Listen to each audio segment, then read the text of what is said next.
हरे कृष्णा। नमो ओम विष्णुपादाय कृष्णप्रेष्ठाय भूतले श्रीमते भक्ति वेदांत स्वामिनिति नामिने श्रीलये श्री भक्ति वेदांत स्वामी प्रभुपाद की जय।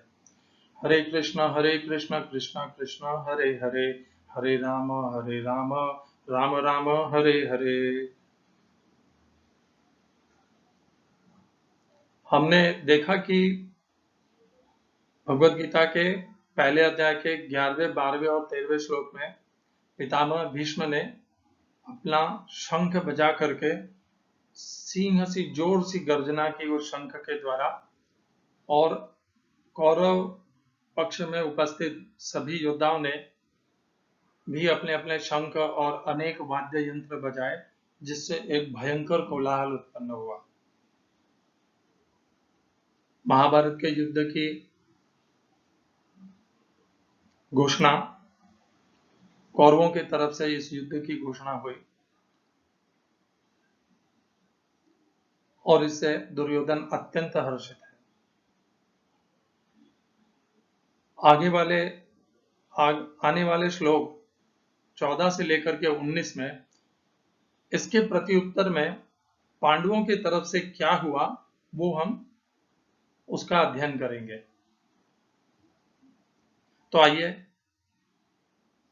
सर्वप्रथम पहले अध्याय का 14 यानी 14वां श्लोक अध्ययन करते हैं। ततः श्वेतैर्हयर्युक्ते महति सन्दने स्थितौ माधव पांडवश्चैव दिव्यौ शंखौ प्रदद्मतुः।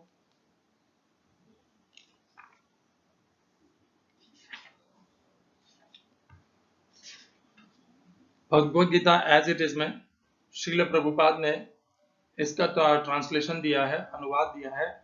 दूसरी ओर से श्वेत घोड़ों द्वारा खींचे जाने वाले विशाल रथ पर आसीन कृष्ण तथा अर्जुन ने अपने अपने दिव्य शंख बजाए।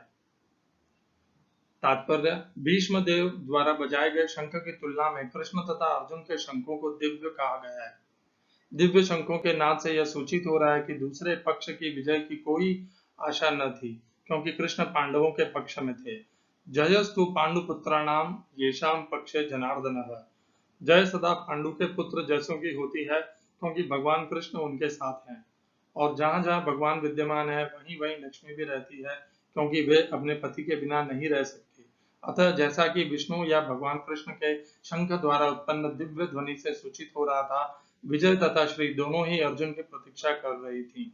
इसके अतिरिक्त जिस रथ में दोनों मित्र आसीन थे वह अर्जुन को अग्नि देवता द्वारा प्रदत्त था, और इससे सूचित हो रहा था कि तीनों लोकों में जहां कहीं भी यह जाएगा वहां विजय निश्चित है। 14वें श्लोक में प्रयोग किए गए संस्कृत के शब्दों का अर्थ जान लेते हैं। ततः, तत्पश्चात, श्वेतै, श्वेत यानी सफेद, हयै घोड़ों से, युक्ते युक्त, महति विशाल, संदने रथ में, स्थितौ आसीन, माधव कृष्ण ने, पांडव अर्जुन ने, च तथा, एक निश्चय ही, दिव्यौ दिव्य, शंखौ शंख, प्रदद्मतुः अर्थात बजाए। चूंकि ये समूह बहुत बड़ा है, 6 श्लोकों का है, 14, 15, 16, 17, 18, 19, इसलिए इनको एक साथ तो मैं पुनः एक बार उसका समराइज को हिंदी में क्या कहते हैं वो करूंगा, समीक्षा करूंगा उसकी। परंतु एक बार इस श्लोक का यहीं पे हम चर्चा कर लेते हैं, इस श्लोक की।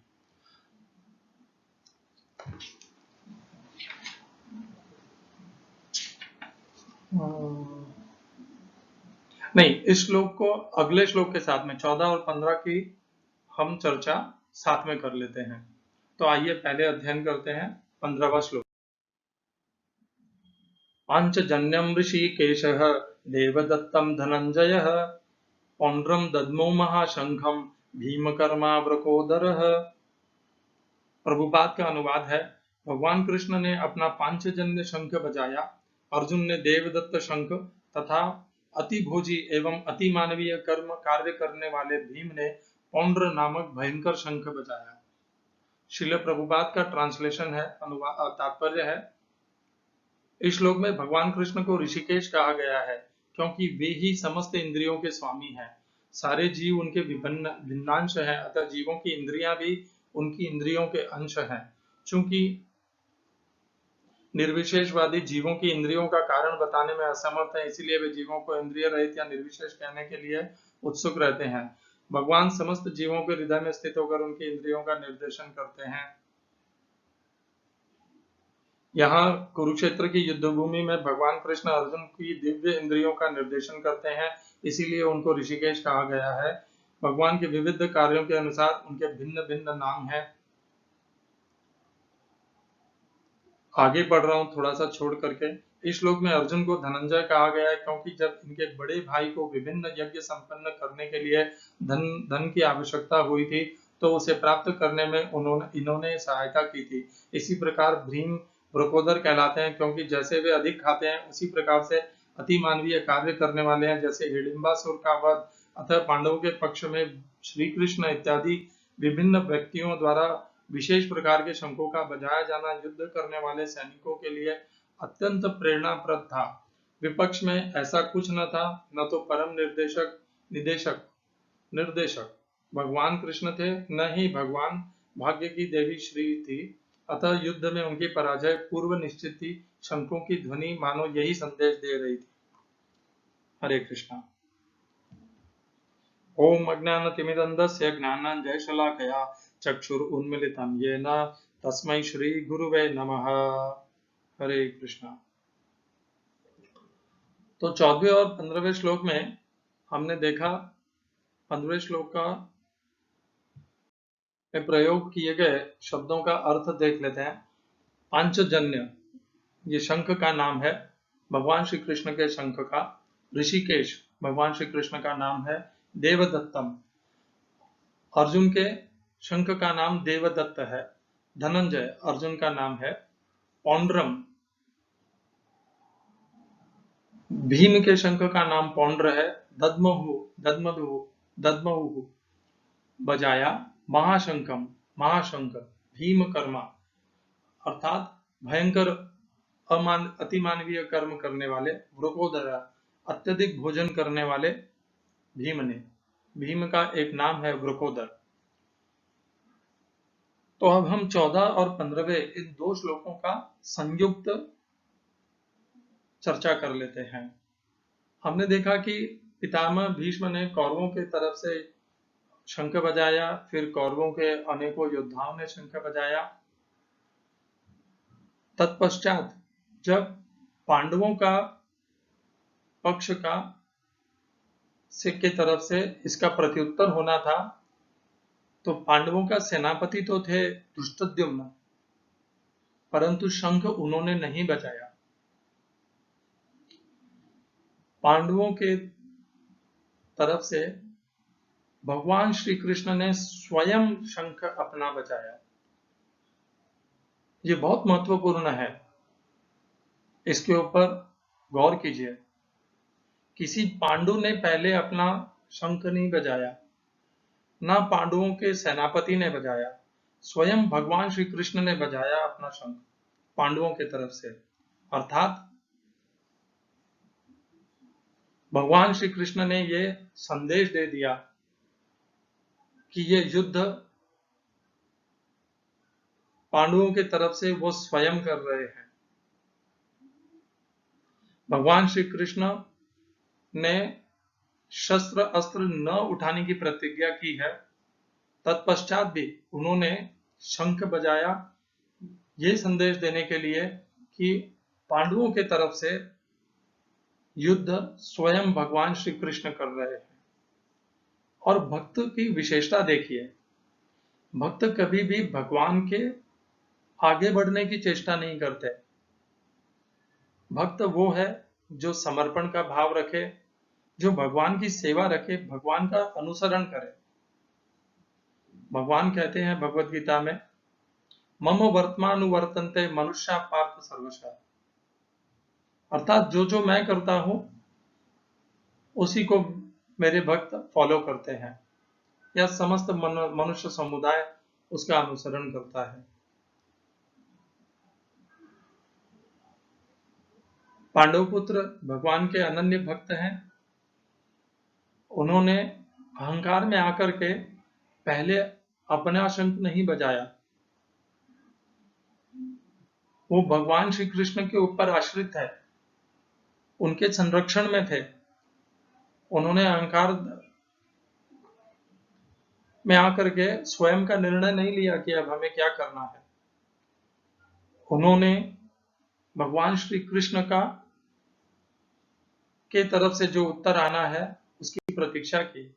जब भगवान श्री कृष्ण ने अपना पांचजन्य शंख बजा दिया, तत्पश्चात अर्जुन ने अपना देवदत्त शंख बजाया और फिर पौंड्रम नामक शंख भीम ने बजाया। ये शरणागति का भाव है, ये समर्पण है। भगवान जिस तरीके से निर्देश देते हैं अपने कर्मों के द्वारा, उनका अनुसरण करना। अहंकारवश भगवान से आगे बढ़ने की चेष्टा नहीं करनी है। हम बढ़ भी नहीं सकते, हमारे में वो क्षमता भी नहीं है। हम तो सेवक हैं, भगवान परम भोक्ता है। भक्त का और मनुष्य का कर्तव्य धर्म है भगवान की सेवा करना, उनका अनुसरण करना, उनके संरक्षण में रहना। ये देवीय संपदा है। हमने पहले श्लोक, भगवत गीता के पहले श्लोक से लेकर के 13वें श्लोक तक आसुरी संपत्ता से युक्त धृतराष्ट्र और दुर्योधन की गतिविधियां जानी। वो युद्ध को किस मनस्थिति से देख रहे हैं, उनका युद्ध के प्रति क्या भाव है, ये जाना। अब हम भगवत गीता में पहली बार पांडव पुत्र किस तरीके से अपना देवीय गुण को अंगीकार करके किस तरह से कर्म करते हैं, वो देखेंगे।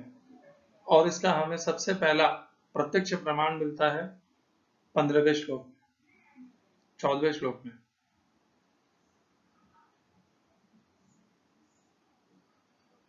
भगवान ने पांडवों का, जिसे भगवान कहते हैं योगक्षेमम वहाम्यहम्, भगवान ने शंख बजा करके न विपक्ष की कौरवों को, सेना को सूचित किया, स्वयं पांडवों के पक्ष में उपस्थित समस्त सेना और स्वयं पांडवों को यह बताया कि तुम सब मेरे द्वारा संरक्षित हो। योगक्षेमम वहाम्यहम्।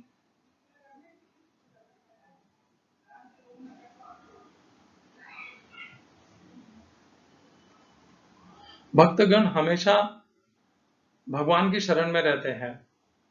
अपने ऊपर हुए अन्याय के पश्चात भी वो उग्र स्वभाव को शीघ्रता से प्राप्त नहीं होते। वो सहिष्णु रहते हैं और भगवान के द्वारा निर्देशित होने से उग्र कर्मों में भी प्रवृत्त हो जाते हैं। 14 और 15वें श्लोक में हमने देखा कि भगवान ने शंख बजा करके पांडवों का नेतृत्व का कमान और पांडवों की विजय सुनिश्चित कर दी, क्योंकि उनकी तरफ से युद्ध स्वयं भगवान का उत्तरदायित्व, उन्होंने उसका उत्तरदायित्व ले लिया है। अब आगे आने वाले श्लोकों में 16, 17, 18, 19 हम देखेंगे कि पांडवों के पक्ष में उपस्थित भिन्न भिन्न योद्धाओं ने क्या किया।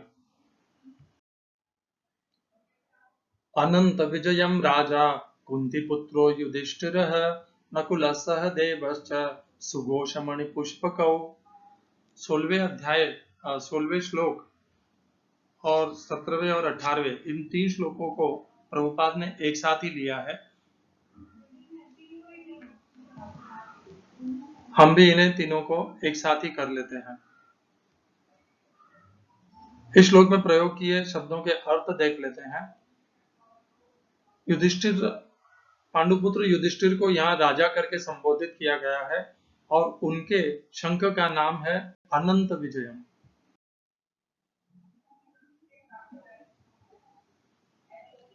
और सहदेव और नकुल और सहदेव इन दोनों के शंखों का नाम है सुघोष और मणिपुष्पक। ये उन दोनों के शंखों का नाम है। 17वें श्लोक को अब हम अध्ययन करते हैं। काश्यश्च परमेश्वासः शिखंडी च महारथः दृष्टद्युम्नो विराटश्च सात्यकिश्च अपराजितः। इस श्लोक में प्रयोग किए गए शब्दों का अर्थ देख लेते हैं। काश्य है काशी के राजा, परमेश्वर बहुत अच्छे धनुर्धर हैं, शिखंडी पांचाल नरेश के पुत्र, ये सब महारथी जो एक साथ 10,000 सैनिकों से युद्ध कर सके। दृष्टद्युम्न पांचाल नरेश द्रुपद के पुत्र, यज्ञ से उत्पन्न हुए दृष्टद्युम्न जो पांडवों के सेनापति भी हैं। विराट राजा, विराट के राजा। सात्यकी अपराजित अर्थात जो कभी पराजित नहीं किए जा सकते। 18वें श्लोक को अध्ययन करते हैं। द्रुपदो द्रौपदेयाश्च सर्वशः पृथ्वीपथे सौभद्रश्च महाबाहुः शंखान् दद्मौ पृथक् पृथक्। इस श्लोक में प्रयोग किए गए शब्दों का अर्थ देख लेते हैं।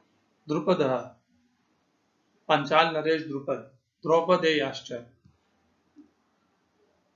महारानी द्रौपदी के 5 पुत्र, सर्वशः सभी, पृथ्वीपते पृथ्वी के राजा, सौभद्र सुभद्रा पुत्र अभिमन्यु, महाबाहु जिनकी भुजाएं अति शक्तिशाली हैं, शंखान शंखों को, दद्मतुः बजाया, पृथक पृथक अलग अलग। अर्थात इन सभी ने जितने भी अभी हमने 16वें 17वें और 18वें में जितने भी नाम पांडवों की सेनाओं के योद्धाओं के देखे, उन सब ने अपने अपने शस्त्र शंख बजाए। प्रभुपाद का तात्पर्य पढ़ते हैं।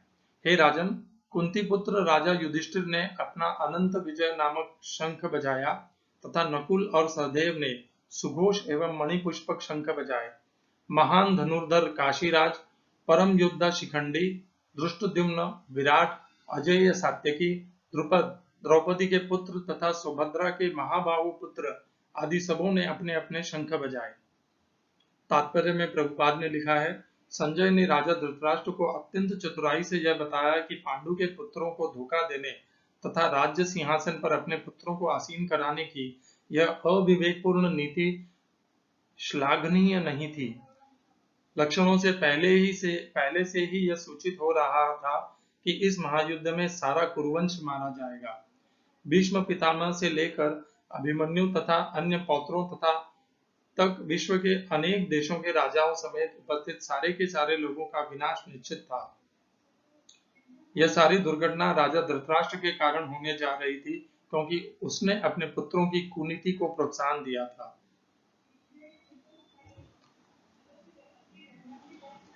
उन्नीसवां श्लोक भी हम अध्ययन कर लेते हैं।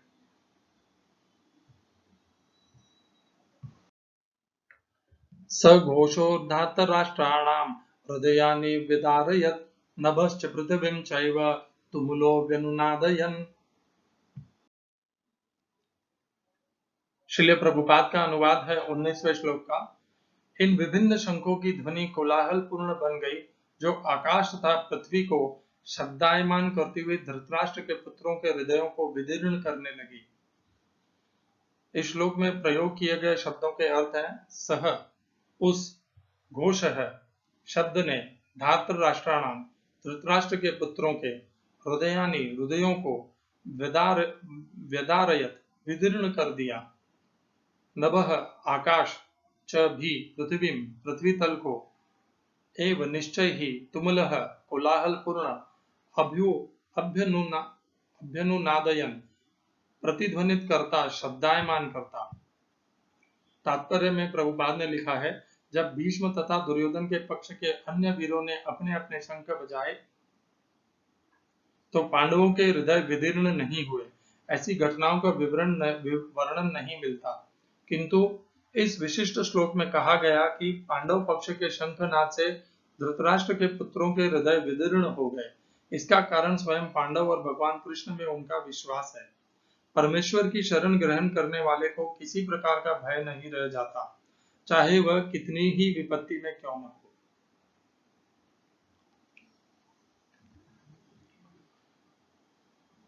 हरे कृष्णा। तो हमने 16वें, 17वें, 18वें और 19वें इन श्लोकों के समूह को हम चर्चा कर लेते हैं। इन श्लोकों में हमने देखा कि पांडव पक्ष के अग्रणीय भगवान श्री कृष्ण, तत्पश्चात अर्जुन और भीमकर्मा प्रकोदर के शंख बजाने के पश्चात पांडव सेना के प्रमुख योद्धाओं ने अपने अपने शंख बजाए और इन पृथक पृथक शंखों के बजने से जो ध्वनि उत्पन्न हुई वो ध्वनि इतनी भयंकर थी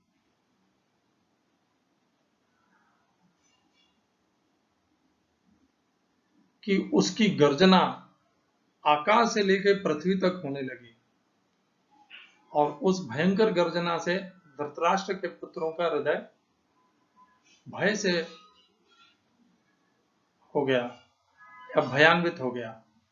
यहां पर इस श्लोक में 19वें श्लोक में कुरुवंश का संबोधन नहीं किया गया, धृतराष्ट्र के पुत्रों का संबोधन किया गया। क्यों? क्योंकि धृतराष्ट्र के पुत्र ही अधर्मी थे, आसुरी थे। संपूर्ण कुरुवंश आसुरी नहीं था, इसीलिए यहां पर धृतराष्ट्र के पुत्रों का नाम प्रयोग में लिया गया है और उनका हृदय भय से आशंकित होना स्वाभाविक था, क्योंकि उन्होंने शरण ग्रहण की थी, कुरुवंश या कौरवों ने शरण ग्रहण की थी पितामह भीष्म की। 10वें श्लोक में हमने देखा कि दुर्योधन अपने आप को पूर्णतः संरक्षित मान रहा था। क्यों? क्योंकि इच्छा मृत्यु को वरदान प्राप्त किए हुए पितामह भीष्म उसकी सेना के सेनापति थे और चूंकि उनका बल अपर्याप्तम था, इसीलिए दुर्योधन अपने को पांडवों से कहीं ज्यादा शक्तिशाली समझ रहा था। दुर्योधन ने भगवान श्री कृष्ण को अस्वीकार किया, उनके प्रति दुर्लक्ष्य किया, परंतु पांडवों के पक्ष से जैसे ही भगवान श्री कृष्ण ने अपना पांचजन्य शंख बजाया, उससे पूर्ण पांडव पक्ष संरक्षित हो गया। योगक्षेमम वहाम्यहम, ये भगवान कृष्ण की प्रतिज्ञा है कि मैं अपने भक्तों का, उनके संपत्तियों का की रक्षा करता हूं। जो प्राप्त है उसकी रक्षा करता हूं और जो नहीं प्राप्त है उनको प्राप्त करवाने के लिए भी रक्षा करता हूं। इसी प्रतिज्ञा के अनुसार जब पांडवों ने अपना शंख बजाया, ध्वनि उत्पन्न हुई, तो धृतराष्ट्र के पुत्रों में भय की उत्पत्ति हुई।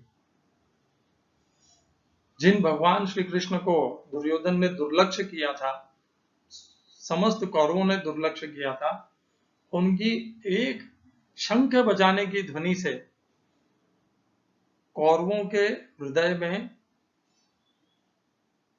भय उत्पन्न हो गया।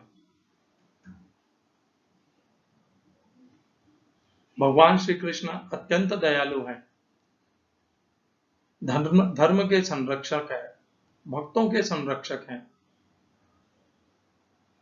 और अधर्म के नाशक हैं।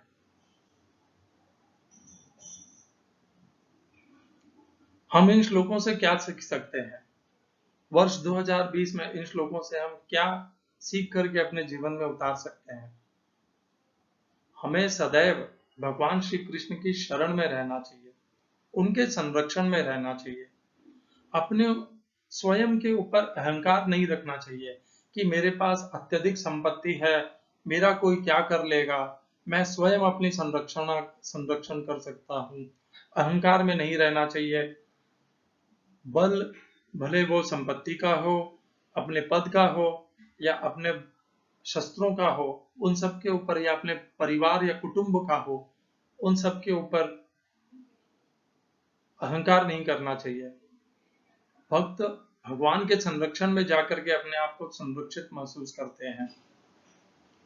भक्तों की यही अभिलाषा होती है कि हम भगवान के संरक्षण में रहें। स्वयं का संरक्षण कर लिया तो क्या पाया? आनंद तो तब है जब स्वयं भगवान आपका संरक्षण करे। वो जब आपके लिए प्रयत्न करके आपका संरक्षण करे, तो उस आनंद का, उस भाव का आनंद ही अलग है।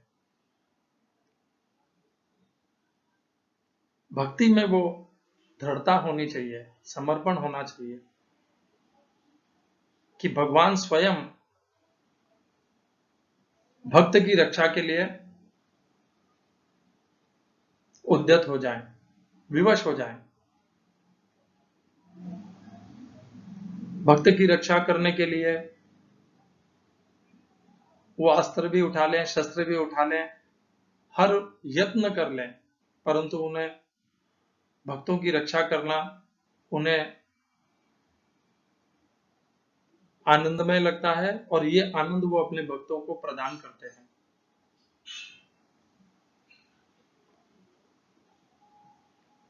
हमें ऐसे कोई कर्म नहीं करने चाहिए अपने जीवन में कि हम भगवान के विपक्ष में खड़े हो जाएं। भगवान श्री कृष्ण अर्थात धर्म, धर्म और भगवान ये दोनों अलग नहीं हो सकते, ये दोनों एक ही हैं। 11वें अध्याय में अर्जुन भगवान को कहते हैं,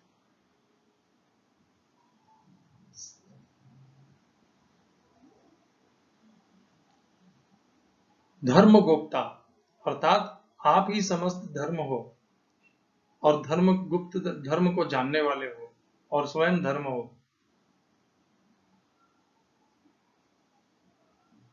अर्थात भगवान श्री कृष्ण और धर्म अलग नहीं है।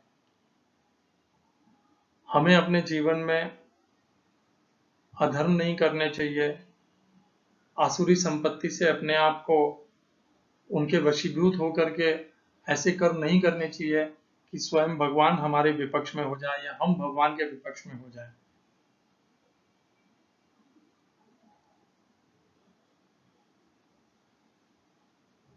पांडवों को देखिए, सब कुछ खोकर भी, उनका सब कुछ कौरवों ने छीन लिया था, परंतु उन्होंने फिर भी भगवान के ऊपर अपना आश्रय या विश्वास या श्रद्धा नहीं खोई। और हम आज के भक्त कैसे हैं? थोड़ा सा जीवन में दुख आ गया या तकलीफ आ गई या दुविधा आ गई, तो हम तुरंत भगवान से शिकायत करने लग जाते हैं कि तुमने मुझे ये दुख क्यों दे दिया, ये दुविधा क्यों दे दी, हे प्रभु अब मेरा क्या होगा। एकदम तुरंत हताश हो जाते हैं। ये स्वभाव नहीं होना चाहिए। स्वभाव होना चाहिए पांडुपुत्रों जैसा, सब कुछ खो करके भी सदैव भक्ति में स्थिर, भगवान श्री कृष्ण के प्रति समर्पित, उनकी शरण, उनके संरक्षण के ऊपर पूर्ण विश्वास, अटूट श्रद्धा। क्या पाएंगे क्या न पाएंगे, इस लालच से ऊपर उठकर एकमात्र भगवान के प्रति अपना समर्पण, ये स्वभाव हमें स्वीकार करना चाहिए, अंगीकार करना चाहिए, इसे निभाना चाहिए। यही भक्ति है, यही भक्ति में उन्नति का मार्ग है। भगवान के संरक्षण में रहना, उनकी संरक्षण की प्राप्ति के लिए यत्न करना, भक्ति करना, उनकी सेवा करना। हरे कृष्णा।